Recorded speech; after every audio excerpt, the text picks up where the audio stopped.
Hi and welcome to day 11 of our 21 days of self-havening. Today's topic is sleep and using self-havening to get a good night's sleep, which is pretty important. I've chosen to do this in the afternoon, so the sun's just going down, really trying to emphasize the importance of working with our circadian rhythms, with the biological clock, with the environment that's around us, and ensuring that we're really taking note of the melatonin and the serotonin levels in our body. So I heard Dr. Joe Dispenza say once that Sarah gets you up out of bed in the morning and Mel puts you to bed at night. So serotonin wakes you up with the light and melatonin puts you to sleep at night time, so with the dark. Tonight's actually going to be a full moon, so that's pretty exciting. I was going to try and film during the full moon, but not sure that would work so well, so thought the afternoon might be best. Today I'd like to really think about the words we use to ourselves when we're going off to sleep, thinking about our sleep hygiene. So ensuring that we're not looking at any screens for a couple of hours beforehand is a really good idea. Sometimes that's not always possible, but even if we look at trying to really cut down and reduce the last hour to half hour of using screens would be really helpful. Thinking about how much we're drinking, what we're drinking, knowing that alcohol can actually interfere with our circadian rhythms as well. And just having an environment that's really peaceful for you, that you feel good in, is an important part of getting a good night's sleep. The other part, of course, as we all know, especially when you've had a really busy shift and you're really ruminating about some things that have happened during that shift, you might have had a lot of stress. There can be things going on personally for you as well as professionally, and you want to settle down those thoughts. Remember, when we use self-havening, we're activating those deep sleep delta waves. Really, really good stuff to help us get a good night's sleep. So we're going to incorporate that today along with some of the self-talk we use, and we're going to try and interrupt the self-talk that might be a bit negative and introduce some questions that could just help to open a little window to having a little bit better understanding of our thoughts and putting some really good ideas into our subconscious mind so that we get a great night's sleep. When you're ready, if you would like to shut down your eyes and start the havening touch once again in a way that feels right for you, either alternating between the 3 different areas of the body, the palms of the hands, the shoulders down to the elbows, or your face and under your eyes, around your cheeks. Remembering that in doing this, we're activating the deep sleep waves. I find this easier to do when I'm either sitting up in bed or sitting out of bed on a chair before I go to bed. You can do it in bed, I just find it a little bit trickier.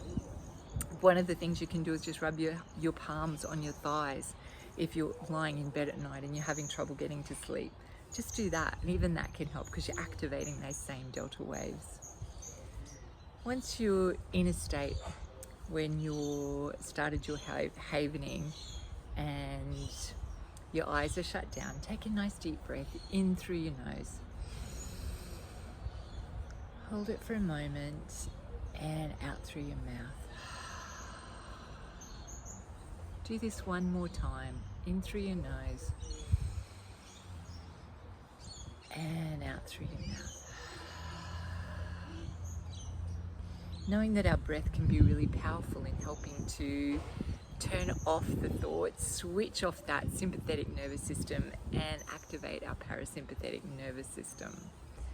And that's what we're doing when we're working with the havening touch as well, because we're working on that little part of our brain called the amygdala. And a lot of those thoughts and fears and worries come up through there. So we're sending a signal to say, I'm safe. You don't have to worry about me. You don't have to keep on high alert. I'm safe. I'm safe. So just haven, and as you haven, I'd like to introduce a little what we call affirmational havening. And affirmational just means that we start it with an if, or what if. And just Today we're going to do what if I get a good night's sleep tonight? What if I can go off to sleep easily? Just focus on that for a while. What if I can go off to sleep easily? What if my body is totally relaxed when I get into bed? What if I can go off to sleep easily tonight?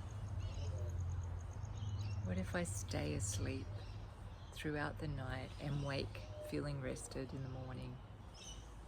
What if I go to sleep easily, sleep well, and wake feeling rested? What if you can put whatever phrase you want into that space, thinking about the talk you normally use with yourself, and just turning it around if it's a negative phrase that you usually use. Just use something that can allow a change in for you. What if I sleep well? What if my body's relaxed? What if I'm calm going off to bed? I like that. What if I'm calm? What if I can sleep? And then if you like, just continue to self-haven and use 2 words, calm and sleep.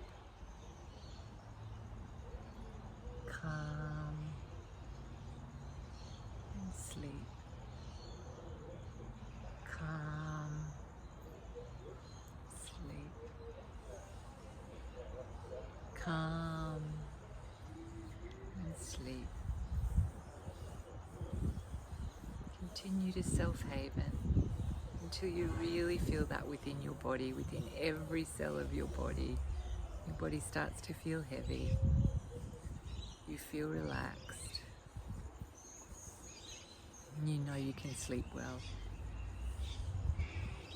When you're ready, take a nice deep breath in through your nose, allowing any last remnants of tension to leave your body.